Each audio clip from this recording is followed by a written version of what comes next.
नमस्कार दोस्तों, मालवा का किसान चैनल में आपका हार्दिक स्वागत है। आज का जो हमारा वीडियो है वो JS 2303 सोयाबीन की संपूर्ण जानकारी, उसके अलावा 35-36 दिन की स्थिति में फील्ड पर क्या स्थिति में है, किस प्रकार का इस वैरायटी का परफॉर्मेंस चल रहा है, क्या इसमें समस्याएं आ रही है, ये सारी चीज़ें आज के वीडियो में हम समझने वाले हैं। तो जो किसान भाई हमारे इस चैनल पर पहली बार आए हैं वो पहले हमारे इस चैनल को सब्सक्राइब कर दीजिए, ताकि हमारे इस चैनल का जो नोटिफिकेशन है वो आपको मिलता रहे और आगे भी आपको सोयाबीन की विभिन्न वेराइटियों की जानकारियां और सोयाबीन से जुड़ी हुई समस्याएं, सोयाबीन की छोटी समस्या हो या बड़ी हो, किसी भी प्रकार की समस्याओं के जो वीडियो हैं आगे भी आपको मिलते रहें। तो करते हैं दोस्तों आज के वीडियो की शुरुआत, बने रहें हमारे साथ आखिर तक।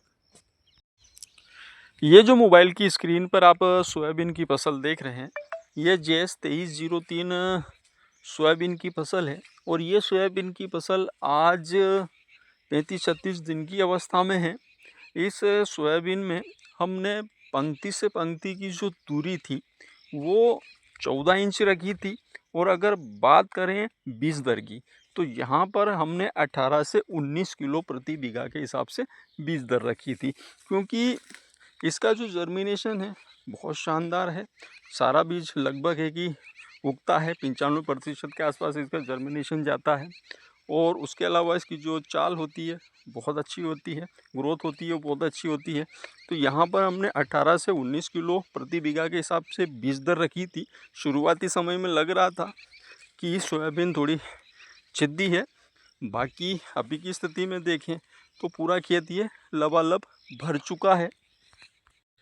यह वैरायटी 95 दिन की वैरायटी है। 95 दिन में ये मैच्योर हो जाती है, और अगर मौसम अनुकूलित बना रहा या आखिरी समय में कटाई के समय तक अगर पानी गिरता है तो 2-4 दिन और ऊपर ले सकती है, लेकिन 95 दिन के अंदर ये वैरायटी मैच्योर हो जाती है। अब बात करें दोस्तों JS 2303 सोयाबीन में फूलों की अवस्था और फूलों के बारे में, तो ये स्क्रीन पर आप देख सकते हैं JS 2303 सोयाबीन के अंदर बैंगनी रंग के फूल आते हैं, लेकिन इसके जो बैंगनी रंग के जो फूल है कुछ इस प्रकार से दिखाई देते हैं कि ज़्यादा दूर से देखें तो ऐसा लगता है कि सफ़ेद रंग के फूल हैं, लेकिन नज़दीक से देखा जाए तो ये बैंगनी रंग के फूल हैं।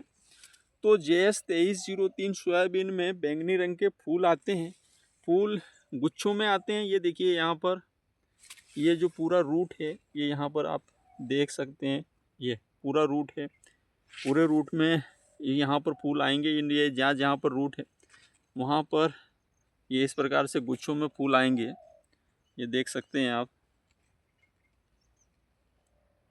अब बात करें इसके में फूल आने की अवस्था, तो दोस्तों 35 दिन से इसमें फूल आना स्टार्ट हो जाते हैं। 35 दिन के आसपास इसमें फूल निकलना स्टार्ट होते हैं, और 40 दिन के आसपास आपको इसमें अच्छे खासे फूल देखने को मिलेंगे। अब बात करें दोस्तों इस वैरायटी में फलियों की, तो इसमें चिकनी फलियां आती है, और इसी प्रकार से गुच्छों में अच्छी खासी आपको फलियां देखने को मिलेगी। और सबसे बड़ी बात है दोस्तों कि जो हमारे किसान भाई कह रहे थे कि इस वैरायटी के अंदर फुटाव नहीं आता, तो ये देख लीजिए इसमें फुटाव आता है, और जिन वैरायटियों में फुटाव आता है उनमें हमें जो बीज दर है वो एक संतुलित अवस्था में बीज दर रखना चाहिए। तो यहाँ पर हमने जो 18-19 किलो प्रति बीघा के हिसाब से बीज दर रखी है वो एक सूटेबल बीज दर है, तो इसमें चिकनी फलियाँ आएगी। अब बात करें इसके पत्तों की, तो दोस्तों इसके जो पत्ते हैं पूरे गोल नहीं होकर ऑटो शेप वाले होते हैं, जो हल्के से तीखे मुंह वाले और ऑटो शेप वाले इसके पत्ते होते हैं। 3-3 के गुच्छों में इस प्रकार से इसमें पत्ते आते हैं। तो यहाँ पर हमारे बहुत सारे किसान भाइयों के बार बार कॉल आते थे कि हमारे सोयाबीन सही है या नहीं है, हमें नकली तो नहीं दे दी। तो दोस्तों यहाँ आप मिलान कर सकते हैं कि इस प्रकार का इनके पत्तों का शेप होता है, और पूरा गोल नहीं होकर ऑटो शेप वाली स्थिति इसके पत्तों की होती है। बात करें इस वैरायटी की बीज दर की, तो दोस्तों इस वैरायटी की जो बीज दर है 18 से 20 किलो प्रति बीघा के हिसाब से इसकी बीज दर सूटेबल होती है। और एकड़ की बात करें दोस्तों तो 35 से 40 किलो प्रति एकड़ के हिसाब से इसकी जो बीज दर होती है वो काफ़ी बढ़िया होती है, ना तो ये बहुत कम है और ना ये बहुत ज़्यादा है। और ये जो हमारी सोयाबीन देख लीजिए आप, 18 से 19 किलो प्रति बीघा के हिसाब से यहाँ पर सोयाबीन गिरी है, और 18 से 19 किलो में भी ये देख लीजिए कि पूरा खेत भरा हुआ है। तो ऐसी कंडीशन में हमें बहुत ज़्यादा बीज दर रखनी नहीं है। अब हमारे कुछ किसान भाइयों ने गलती करी है, बहुत ज़्यादा बीज दर रखी है, तो वहाँ पर उनकी सोयाबीन के आड़े गिरने के चांस बन रहे हैं। तो क्योंकि दोस्तों ये जो वैरायटी है इसके अंदर फुटाव आता है, ये देख लीजिए आप, इसमें स्क्रीन पर आपके सामने दिखाई दे रहा है, इसके अंदर फुटाव आता है। तो ऐसी स्थिति में हमें बहुत ज़्यादा बीज दर रखनी नहीं है, 18 से 20 किलो सूटेबल है इसकी बीज दर। क्योंकि दोस्तों बीज दर का सोयाबीन के उत्पादन में काफ़ी अहम रोल होता है, काफ़ी अहम योगदान होता है। अब हम बहुत ज़्यादा बीज दर कर देते हैं, उसका खामियाजा हमें ये उठाना पड़ता है कि सोयाबीन या तो आड़ी गिर जाती है, और अगर आड़ी नहीं गिरती है तो भी वहाँ पर हमें बहुत कम फल हमारी सोयाबीन में देखने को मिलता है। क्योंकि जो पौधे हैं वो आपस में ही एक दूसरे से वहाँ पर प्रतियोगिताएं करने लगते हैं, और पौधे अपना विकास करने की तरफ अपना जो पूरा जो एनर्जी है अपने विकास पर लगा देते हैं। ऐसी स्थिति में हमें जो उत्पादन है वो कम मिलता है। तो एक संतुलित जो बीज दर है वो एक अच्छे उत्पादन के लिए अहम होती है।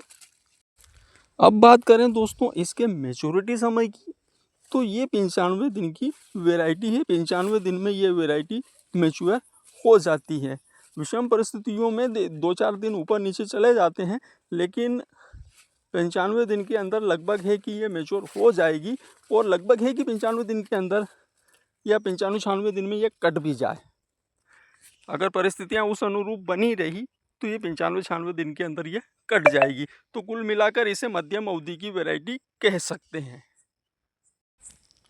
अब बात करें दोस्तों कि इसको किस किस क्षेत्रों में इस सत्र में लगाया गया है और कहाँ कहाँ इसको लगा सकते हैं। तो देखिए दोस्तों, अभी की स्थिति में इसे मध्य प्रदेश, राजस्थान और महाराष्ट्र के भी विदर्भ वाले क्षेत्र में, महाराष्ट्र में भी बहुत बड़े पैमाने पर विदर्भ वाले क्षेत्र में इसको लगाया गया। तो कुल मिला के ये कह सकते हैं कि इस सत्र में जितना रकबा सोयाबीन का है उसका 30% रकबा JS 2303 सोयाबीन का है। वो हालांकि बीज की प्रॉब्लम थी, नहीं तो इसका रकबा और ज़्यादा बढ़ जाता, क्योंकि बीज था नहीं, बीज काफ़ी महंगा था। तो ऐसी कंडीशनों में फिर भी ये 30% तक अपना रकबा लेकर गई है। मतलब कह सकते हैं कि बहुत बड़े पैमाने पर, बहुत बड़े रकबे पर इस वैरायटी को लगाया गया है। आगे इसका रकबा और बढ़ेगा। अब बात करें दोस्तों JS 2303 सोयाबीन वैरायटी की हाइट की, तो दोस्तों ये वैरायटी हार्वेस्टर से कटाई के लिए उपयुक्त है। इसमें फलियां थोड़ा सा ऊपर से लगती है ताकि हार्वेस्टर से कटाई के समय नीचे फलियां छूटती नहीं हैं। उसके अलावा इसकी जो हाइट है वो घुटनों से ऊपर रहती है, तो हाइट का इसमें कोई इशू नहीं है। हालांकि इस सत्र में जहां पर जो क्लोबिन है उसकी मात्रा बहुत ज़्यादा दे दी गई है या क्लोबिन दिया गया, वहाँ पर सोयाबीन हाइट नहीं ले रही। ये क्या, वहाँ पर कोई वेराइटियाँ हाइट नहीं ले रही क्योंकि पानी गिरा नहीं है। और ऐसी स्थिति में जहाँ क्लोबिन दिया, खरपतवार नाशक दिया गया, तो वो वेराइटियाँ हाइट नहीं ले रही है। बाकी जहाँ पर अब ये स्क्रीन पर आप देखिए अच्छी खासी घुटनों से ऊपर की इसकी हाइट है, और अभी तो इसमें फूल आना स्टार्ट हुए तो कुछ दिन और इसकी हाइट बढ़ेगी, तो अच्छी खासी इसकी हाइट है। अब बात करें दोस्तों इसके उत्पादन की, तो 5 से 6 कुंटल प्रति बीघा के हिसाब से इसके अंदर उत्पादन देने की क्षमता है। अगर एकड़ में बात करें तो 10 से 12 कुंटल इसके अंदर एक सामान्य खेती में उत्पादन देने की क्षमता है। अब कहीं पर खेत खराब है या खेतों में जान ही नहीं है, कहीं पर खरपतवार नाशी का बहुत ज़्यादा झटका दे दिया गया, या क्लाइमेट ही उस प्रकार का नहीं रहा, सोयाबीन के अनुकूलित नहीं रहा, कहीं पानी गिरा नहीं गिरा, कहीं बाढ़ आ गई, कहीं पर क्या, तो वो परिस्थितियों के ऊपर डिपेंड करता है। बाकी सामान्य रूप से इस वैरायटी के अंदर 5 से 6 कुंटल प्रति बीघा के हिसाब से उत्पादन देने की क्षमता है, और लगभग है कि औसतन ये 4-5 कुंटल बीघा के हिसाब से उत्पादन ये वैरायटी देकर जाएगी, और कुल मिला के किसानों को नाराज नहीं करे। तो दोस्तों JS 2303 सोयाबीन वैरायटी की जानकारी अगर आपको अच्छी लगी हो, वीडियो अच्छा लगा हो, तो वीडियो को लाइक करें, कमेंट करें, और वीडियो को ज़्यादा से ज़्यादा किसानों तक शेयर करें, किसानों के पास पहुंचाएं, ताकि ज़्यादा से ज़्यादा किसानों के पास जानकारी पहुंच सके। तो दोस्तों मिलते हैं अगले किसी इसी प्रकार से जानकारी के वीडियो में।